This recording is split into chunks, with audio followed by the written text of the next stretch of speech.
সাহস তো সেটা আমি ভাঙবই। আমার বাবার নামে উল্টো পাল্টা বলা গুড মর্নিং বেটা। ফুটো ফুটো আমি মিথ্যা বলছি না রে। আমি নিজের চোখে দেখেছি ওই গ্রামে নতুন আসা বউটাই তোর বাবার নাম। সারাদিন ছেলে আমার কথা বলছিস ফুটো, ধরেছিস যখন গার একেবারে থেতে করে দে। চোদনার এত বড় সাহস শেষমেশ তার বাপকে বাজে ডিমাল প্রমাণ করছে। মার মার মেরে মাটার ফুটো জাম করে দে। এই নানা ফুটো ওকে এভাবে মারিস না ছেড়ে দে। এবার পরে কিছু হয়ে গেলে কিন্তু বিপদে পড়ে যাবো। ছাড় ওকে ছাড়। এই দেখ পল্টু, তুই কিন্তু এর মাঝখানে ঢুকবি না বলে দিচ্ছি। ভোটার বলে এটা যদি তোর বাপকে বলতো তাহলে তুই কি করতিস? আরে তুই তো ওর কোনো কথা না শুনে ওকে কেলাতে শুরু করলি। ও তো সত্যিও বলতে পারে নাকি?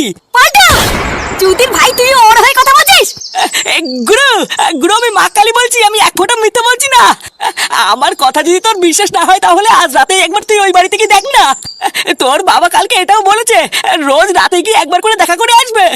দেখ কালু, তোর কথা যদি মিথ্যা প্রমাণ হয় তাহলে তোকে যেমন আমি ক্লাবে নিয়েছিলাম তেমন কিন্তু সেটা লাথি মেরে বেরো করে দেবো। আরে হ্যাঁ গুরু, তাই হবে। এই কথা যদি মিথ্যা প্রমাণিত হয় দরকার পড়লে তুমি আমার লেওড়াটাও কেটে দিও। ওকে ছেড়ে দে ফুটো। আর রাত্রিবেলা আমরা সবাই মিলে গিয়ে দেখবো ও মিথ্যা বলছে না সত্যি বলছে। আর যদি এটা মিথ্যা প্রমাণিত হয় তাহলে দেখ আমি ওর কি করি।